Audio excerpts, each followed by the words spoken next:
नमस्कार. मी अरविंद आठले. सहज सुचलं म्हणून ही आपली मालिका सध्या सुरू आहे. याच्यामध्ये उपासनेत अनेक धोक्याचे कंदील पुढचे कसे असतात, यातले काही प्रसंग, माझ्या आयुष्य सगळं जे काही गेलं ह्याच्यात मी जे काही शिकलो, गेली 50 वर्ष मी हा प्रवास माझ्या हातून होतो आहे. 50 वर्षात जे अनेक धोक्याचे कंदील मी पाहिले, तथाकथित अध्यात्म पाहिलं, गुरूंचे गुरुडम पाहिले, आणि ही मंडळी सिंहाचं कातडं पसरून आत गाढव असणारे असतात, यातले अनेक हे मला अनुभवाने समजलं आहे. या सगळ्यांचा तुम्हाला जाणीव करून देणं, मी ज्यातून वाईट परिस्थितीतून अनेक वेळा अत्यंत विपन्न अवस्थेत मी गेलो आध्यात्मिक दृष्टीने, तथाकथित श्रद्धेच्या नावाखाली काही गोष्टी माझ्या हातून घडल्या, पण त्या मोकळेपणाने तुम्हाला सांगून तुम्हाला धोक्याचा कंदील दाखवणं आवश्यक आहे असं मला वाटतंय. म्हणून हे काही खरं म्हणजे न सांगण्यासारख्याही यात काही गोष्टी आहेत, पण तो तुम्हाला धोक्याचा कंदील दाखवणं आवश्यक आहे. यासाठी मी आज मोकळेपणाने तुमच्याशी बोलणार आहे. कदाचित 1-2 भाग ह्याचे होतील माझे अजून पुढे सुद्धा. अत्यंत नास्तिक असलेला मी माणूस, परंतु एका ग्रस्तांच्या सहवासात आलो आणि मला अध्यात्माची गोडी लागली. प्राणायामाचा अभ्यास केला मी, आणि जे कल्पना करू शकत नाही असे अनुभव मी घेतले. परंतु या पायी माझी श्रद्धाही तशीच बसत गेली. या श्रद्धेचा कसा गैरवापर होतो आहे हे मी तुम्हाला आता पुढे सांगणार आहे. आज तथाकथित आपण पाहतो जगामध्ये, मी अनेक उदाहरणं पाहतो, माझ्या काही मित्रांची मुलं पाहतो की तथाकथित बाबांच्या मागे लागलेले असतात आणि बाबा जे सांगतील ते करायचं, तेच अध्यात्म. आता या काळामध्ये, माझ्या उमेदवारीचे काळ आपण समजू, साधारण 75 ते 82 हा काळ माझा हा उमेदवारीचा होता. रोज 5 ते 6 तास मी पहाटे 3:30ला उठून उपासना करीत असे. जे मी केलं, मी अत्यंत प्रामाणिकपणे केलं, त्यात कुठेही चोट नाही. आता याच्यातले काही प्रसंग सांगावेसे वाटतात मला तुम्हाला, कारण तुमच्या आयुष्यात ते येऊ शकतात आणि तुमच्या आयुष्याचं नुकसान होऊ शकतं. माझ्याही आयुष्याचं आता मध्ये तथाकथित बरंच नुकसान झालं.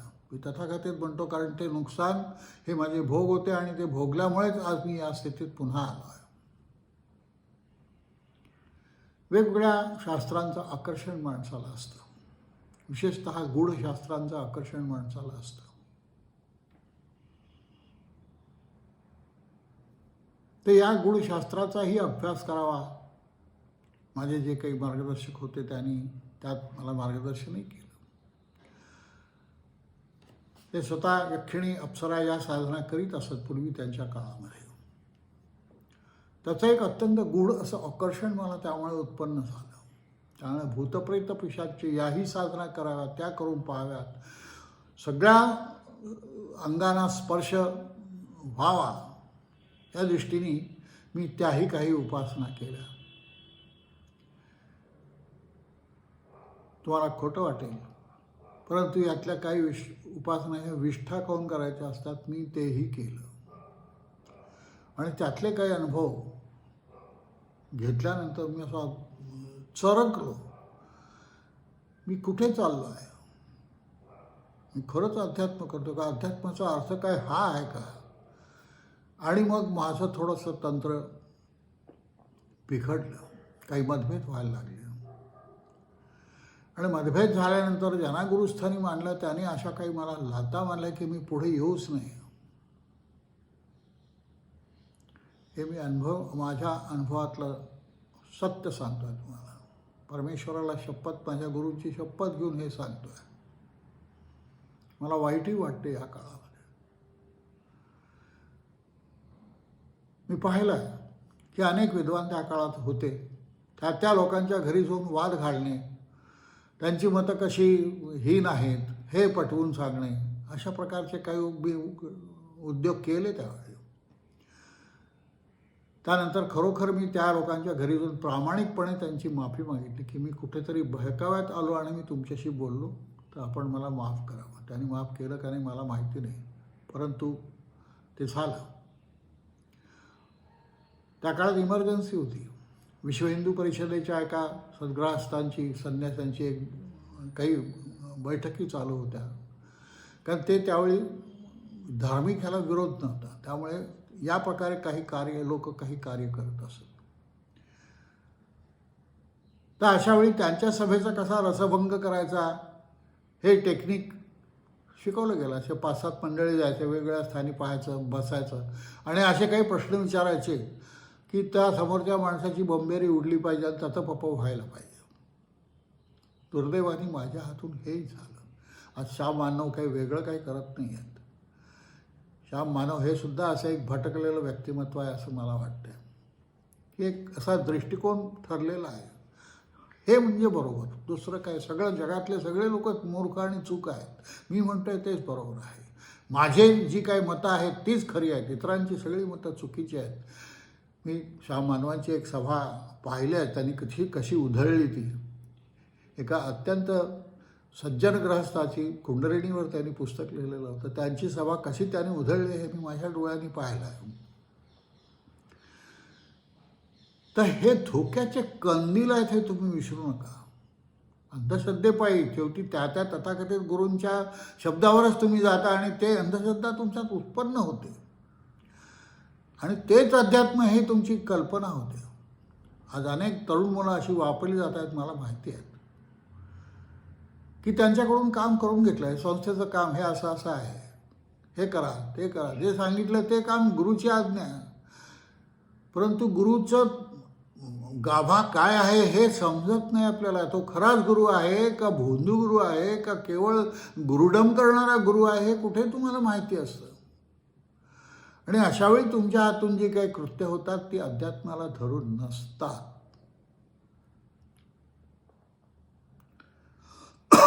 काही प्रसंग असे पाहिले की अंगावर काटा उभा होतो. एक गुरु मी असे दुसऱ्यांना उपदेश करताना बघितले, तथा मोठे गुरु आहेत, की शिष्य ही आपली संपत्ती, जास्तीत जास्त शिष्य वाढवा, जेवढे वाढवाल तेवढे तुम्ही छान गाड्या घोड्यात फिराल. मला इतका खरा राग आला होता त्या ग्रहस्थांचा.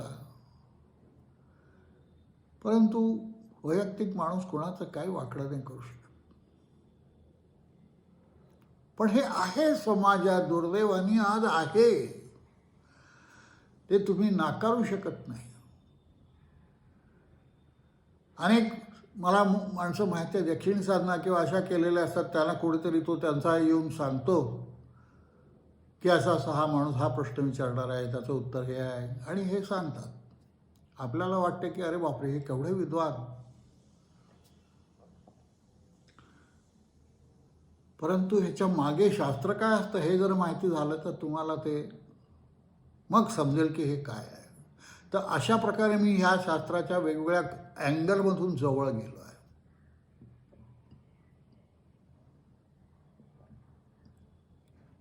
ही जी आकर्षण आहेत त्याच्यामुळे शेवटी सुटत नाहीत.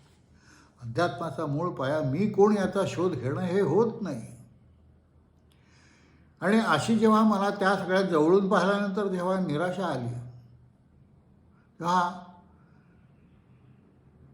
असं वाटलं की हा डोईजोड होईल, मला बाहेर काढण्यात आलं आणि मग माझी यथेच्छ बदनामी करण्यात आली. आणि ते सगळे सहन न होऊन मला काही सवयी वाईट व्यसनं लागली. 12 वर्ष मी अत्यंत घाणेरड्या अवस्थेत काढली. या व्यसनातच मी कायम अडकणार आणि यातच मरणार असं वाटायला लागलं, इतके ते व्यसन तीव्र होती. परंतु कुठेतरी मला आत खात्री होती की यातून मी बाहेर पडणार आहे. माझा पूर्वजन्म मला माहिती होता, पूर्वजन्माचे गुरु मला माहिती होते आणि ते इतके प्रचंड मोठे होते की माझे हे सगळे भोग भोगायला लावून मग ते मला यातून बाहेर काढणार आणि माझी पुढची काही जी काही वाट असेल ती लागणार. आणि तसंच झालं. 12 वर्ष मी अत्यंत वाईट अवस्थेत काढली. माझ्याबरोबरची जी काही मंडळी होती त्यांना असंच वाटायचं की हा रोज संध्याकाळी छान दारू पितो, मटण खातो, अमुक करतो, नुसती चैन करतो आहे, हे कसलं आहे? आणि तथाकथित अध्यात्म होता हा पूर्वी, भस्म लावून फिरायचा, कुंकू लावून फिरायचा. आणि हा माणूस पहा, त्या अध्यात्माच्या लोकांच्या कल्पना कशा बदलू शकतात तुमच्याविषयीच्या आणि अध्यात्माच्या शास्त्राविषयीच्या. मी त्याचं एक अत्यंत घाणेरडं उदाहरण आहे. हे मला लाज वाटते, पण मला हे कबूल करणं तुमच्यासमोर आवश्यक आहे. परंतु त्या सगळ्यातून मी बाहेर पडलो. तावून सुलाखून मला बाहेर पाडण्यात आलं.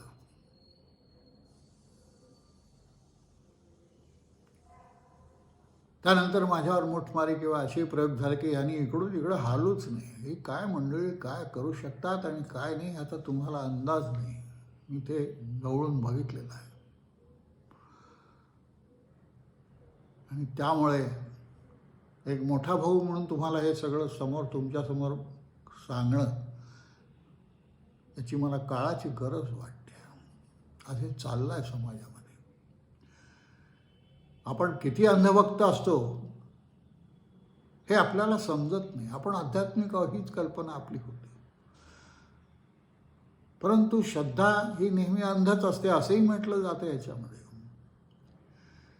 अरे पण ती श्रद्धा ठेवण्यासाठी जे पाहिजे मूळ पाया तो चांगला पाहिजे हो. हा पाया चांगला आहे का वाईट आहे हे समजण्याची तुमची कुवत असत नाही. काही चार वरच्या चमकदार गोष्टींना पाहून भुलून आपण जातो आणि त्या पायावर विश्वास ठेवतो. हे कुठे कसं वाहवत जातं ह्याच्यात मी वाहिलो आहे. माझ्या आयुष्याची 20 वर्षे मी यात वाईट अवस्थेत घालवलेली आहे. 20 वर्ष हा काही कमी काळ नाही. त्या काळामध्ये माझ्या कुटुंबाला, माझ्या मुलाबाळांना, माझ्या बायकोला किती त्रास झाला असेल हे मला समजतं. आणि त्याची मला अत्यंत हीन भावना माझ्यात उत्पन्न झाली आहे की ह्या सगळ्यांना मी किती इनडायरेक्टली, परंतु प्रेम असतं. हे प्रेम त्या माणसाला तिथे बांधून ठेवतं. माझ्या पत्नीने काय काय भोगलं हे मला माहिती आहे. ती म्हणूनच ते भोगू शकली. इतर कोणी असते तर ती पळूनही गेली असती. हे सांगणं किती कठीण आहे तुम्ही कल्पना करू शकता. अत्यंत विद्वान घराण्यात मी जन्माला आलो. माझे वडील पुण्याला वेदपाठ शाळेत शिकवत असत. वेदमूर्ती त्यांना पदवी होती. मी तुम्हाला मागे सांगितलं की त्यांचे हाल पाहिल्यानंतर माझ्या मनात हे देव वगैरे हे सगळ्या भ्रामक कल्पना आहे तशी माझ्या मनात हे उत्पन्न झाली की देव कसला, तो अन्याय करणारा आहे तो देव अशीच. कारण त्यांचं आयुष्य जे बघितलं मी हे अत्यंत हालात गेले. एवढा विद्वान माणूस पण काबाड कष्ट आणि बिना पैशाचे मोठं घर सांभाळणं ही सोपी गोष्ट नाही. माझे मोठे भाऊ त्यामुळे शिकू नाही शकले. 7वी पास होऊन त्यांना नोकऱ्या कराव्या लागल्या. त्या काळात 7वीलाही नोकऱ्या मिळत असत. त्याला वर्नाक्युलर फायनल म्हणत असत. अगदी शिक्षकाच्या नोकऱ्यासुद्धा त्या काळात मिळत असत. या भावाने आम्हाला मोठं केलं. त्या भावाचे माझ्यावर अत्यंत उपकार आहे.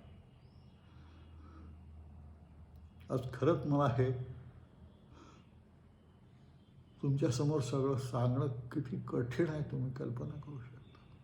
परंतु हे कंदील आहेत, हे येतात, यापासून किती सावध असलं पाहिजे हे सांगणं माझं कर्तव्य आहे. म्हणून हे मी सगळं तुमच्यासमोर कबूल करतो.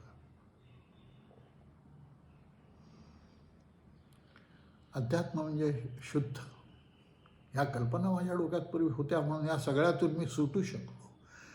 कुठेतरी माझ्या गुरूंचा मला आधार होता. गुरु म्हणून मी तुम्हाला नेहमी म्हणतो, व्यक्ती गुरु नाही, शरीर गुरु नाही. ते शरीर पंचमहाभूतातून उत्पन्न झालेलं आहे. त्या शरीरामध्ये दोषही आहेत आणि हे दोष पाहिले की तुम्ही चळवळून जाता. अज्ञानात आपण गुरूंच्या परीक्षा करतो कारण अज्ञानाने केलेली परीक्षा ती अज्ञानीच राहणार आहे. आहे का तुमच्यात खरंच गुरुची परीक्षा करण्याची ताकद?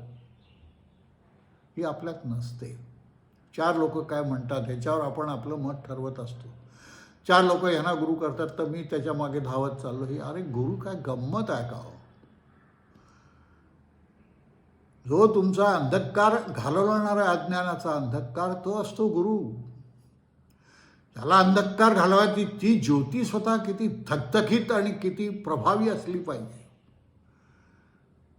आणि हा प्रभाव आपण त्यांच्या डोळ्यात पाहायला जातो, त्यांच्या वर्तनात पाहायला जातो. पण आपली मापच चुकीची असतात. तळ्यातल्या बेडक्यांनी समुद्राविषयी ज्या कल्पना कराव्या त्याला ते तळ हा समुद्र वाटतं, तशा आपल्या अत्यंत कोत्या कल्पना असतात. आणि त्या कोत्या कल्पनाचा फुटपट्टी आपण लावून त्या समोरच्या माणसाला मोजतो आणि तिथे चुकतो. आणि ते चुकतो हे मान्य करायची आपली तयारी असत नाही. शेकडो चुका आपण करत असतो. कुठलंही एक लक्षात ठेवा, कुठल्याही मताचा आग्रह धरणारी व्यक्ती असेल तर ती चूक आहे. अनाग्रह हे खरं वैराग्य आहे. विवेक वैराग्याशिवाय अध्यात्मात पुढे जाता येत नाही. जेव्हा मला गुरुनी पहिला उपदेश केला, विवेक वैराग्य असेल तेव्हाच माझं नख दिसेल, माझं नखसुद्धा दिसणार नाही, इतकं स्पष्ट मला सांगण्यात आलं. आणि ते नख पाळण्यासाठी माझी काही वर्षे गेली.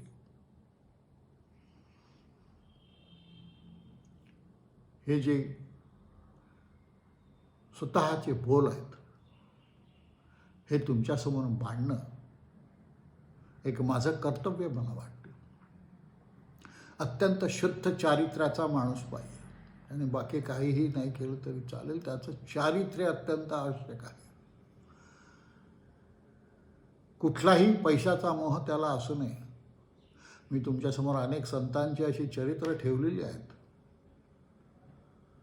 की ज्यांना कुठेही मोह नव्हता घडला, ज्यांना कुठलेही बडेजाव नव्हते, ज्यांना कुठल्याही बिल्डिंगा बांधून मोठे संघ उभे करायचे नव्हते, ज्यांना पैशाचा कुठलाही हव्यास नव्हता. अशा अनेक संतांची चरित्र मी तुमच्यासमोर मांडली. त्यासाठी कुठल्या फार मोठ्या जाड्या ग्रंथांचा अभ्यास करायला पाहिजे असंही नाही.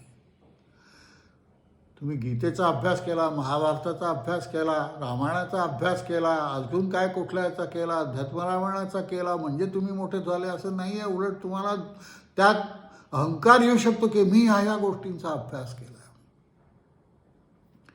मागे एका विषयावर मी असंच काही लिहिलेलं होतं. तर एक तथाकथित नर्मदा प्रवासी हे मोठे माणूस सुरुवातीला त्यांनी फार प्रेमाने घेतलं की तुम्ही फार चांगलं काम करता, अमुक करता. आणि नंतर त्याने एक ते तुमचं हे मत आहे ते खोडून काढा, ते आहे ते चूक आहे, ते अमुक आहे, हे मत बदला, हे तुम्ही नाही केलं तर तुमची मी बदनामी करेन, अशा धमक्यासुद्धा त्या मोठ्या माणसाने द्यायला सुरुवात केली. तर हे तथाकथित अध्यात्मी माणसंही अशी आहेत, कुठल्याही गोष्टीचा आग्रह नाही. आळंदीचे आमचे बुवासाहेब होते, त्या पीठावर होते. कडक वैराग्य असलेला असा माणूस फार क्वचित. अगदी सोनूपंत दांडेकरांसारखा माणूससुद्धा भर रस्त्यात, पावसाळ्यात सुद्धा त्यांना भर रस्त्यात साष्टांग नमस्कार घालत असे.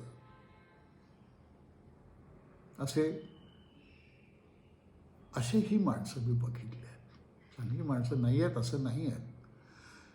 100 निदान 10 माणसं चांगली आहेत. या 10 माणसांकडे पाहून, या 10 माणसांचा चेहरा पाहून, या 10 माणसांचा आदर्श पाहून तुम्ही राहा.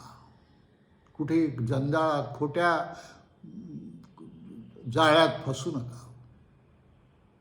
जाळीत पसरणारे खूप लोक आहेत. मोठे मोठे आध्यात्मिक तथाकथित असे जंजाळ शब्दांचे तुमच्यासमोर ठेवून किती आपण विद्वान आहोत हे सांगून भुरळ पाडणारे लोक आहेत. ओजस असतं त्यांना काही दैवी देणग्या असतात, परंतु ह्याचा अर्थ ते अध्यात्म असतात असा होत नाही. अध्यात्म म्हणजे ज्याला स्वतःचं ज्ञान झालेलं आहे, जो लीन होतो, अहंकार रहित असा तो असतो. उच्च नीच भाव त्याला नसतो, स्त्री पुरुष भाव त्याला नसतो, पैशाचा कुठेही मोह नसतो. कामिनी कांचन कीर्ती यापासून तो शेकडो कोस दूर असतो. त्याला गुरु म्हणतात. असे गुरु आज आहेत समाजात, परंतु तुमच्या भाग्यात पाहिजे आणि तुमची तेवढी तितिक्षा पाहिजे. तितिक्षा नसते. वर्ष 2 वर्ष 3 वर्ष आपण बघतो आणि आपण सोडून कोणाच्या तरी गळ्यात माळ घालतो गुरु म्हणून. अत्यंत सावध राहणं आवश्यक आहे. लग्नाच्या वेळी जसं म्हणतात सावधान, तसं या अध्यात्म शिरायचं असेल तर सावधान. नमस्कार.